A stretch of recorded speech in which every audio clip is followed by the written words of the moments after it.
Hello, Sunny Hill. It's time for take 5 again, and It is. We are continuing. It's on Thursday, and there's been a change.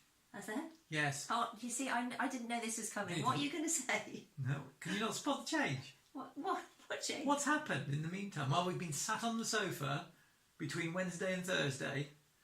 You've got a different jumper on. Actually, well, yes, I have. That wasn't the one I was thinking of. I've had a haircut. Oh, yes. I cut it, so, you know. There you go. Anyway, it's take 5. We're in Ezra 7 and 8. On that we are agreed. Yes, we are. It's a very interesting timeline here. We're going to look at how events pan out for Ezra and the way he plans, reviews, and God kind of intervenes. Yes, we are. So, probably the first thing to say is that between chapters 6 and 7, 60 years have passed. It's a long old time. So, that's quite a big gap between the two chapters. So, the temple didn't get built overnight, did it? No, it wasn't. Because we have read that the foundations are laid. Yes. And you think, foundations laid, okay, let's build on. Yeah. But they haven't, they stopped, and we looked at that yesterday. Yeah, we did. So 60 years have passed, and now we are meeting Ezra in chapter 7. This is the first time we met him That's right. on our little wander through. It's been good old Zerubbabel. I've practiced that as well. Zerubbabel. So in the past few verses, but any chapters. But we're on to Ezra, the name of the book. The name of the book. And in chapter 7, it says in verse 6, Ezra was a scribe who was well versed in the law of Moses, which the Lord, the God of Israel, had given to the people of Israel.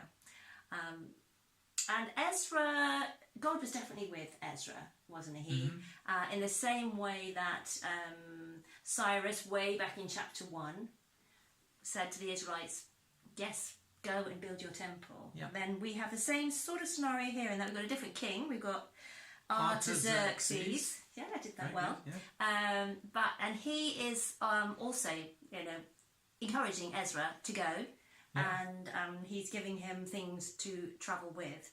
So we can see that God is very much with Ezra and using Artaxerxes in order to help him to achieve what he wants him to achieve. Yeah, it's remarkable how similar the story is between Cyrus and King Cyrus and Zerubbabel and his mates. Yeah. And Artaxerxes and Ezra, and we're decades apart, you know. Yes, a long time. It's almost as though God's saying, "Come on, let's get this going again. Yeah. We're going to do it, same old way, but we're going to do it." Mm-hmm. And so, and so Ezra decides, right, it's time to go, and he sets off. And if you look at the timeline, it's really interesting, and this is what we talked about. We've been wrestling with the timeline because 7 and 8 don't chronologically follow in these chapters. And it seems as though in 7 he sets off and gets part way on his journey. Well, he arrives. He arrives. Yes. Yeah. In 7 we see him leaving, and we see him arriving 5 months later. Yes, 5 months later, exactly. And then in 8, it's as though he takes a little flashback to the journey. And at the start of 8, we get this long list of heads of families that Ezra counts up. He does a mini census, if you like. But the interesting thing is that seems to be at the beginning of his journey. Yes. So it's as though he's looking back and saying, so I did this head count, and then he discovers something. There are no Levites in the group that's travelling with him. Now, this is important because the Levites were the ones who were appointed in the book of the law to serve in the temple. And Ezra knows his book. He knows the law of the Lord. He's really well versed in it. And so he realises that they haven't, even if they build the temple, they've got nobody to serve there. Yeah. And so this is really important for him and for the returning Jews. And so through this chapter, he assembles a group of Levites to travel with them, and then they move on. And so they then return to Jerusalem with the Levites to serve. But if he hadn't stopped and he hadn't done the head count, they'd have got there without these Without this crucial element, what would they have done?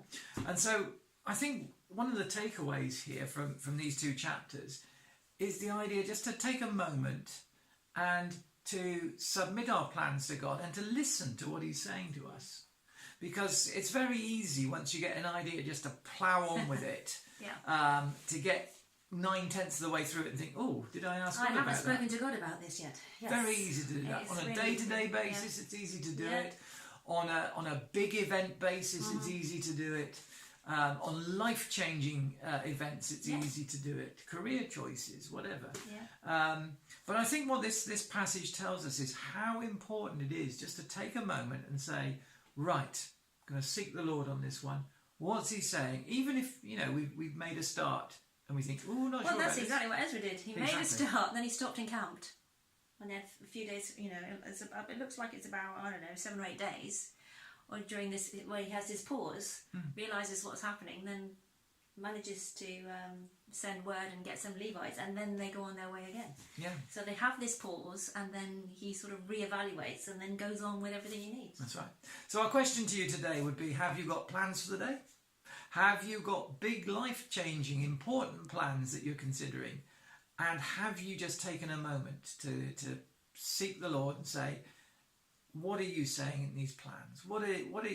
What's your input to my day, my decision, my future, my goals, my plans? So there's our challenge for you today. Take a moment, submit your plans to the Lord, and see what he says. Have a great day. We'll see you tomorrow for Friday. No more haircuts, I promise.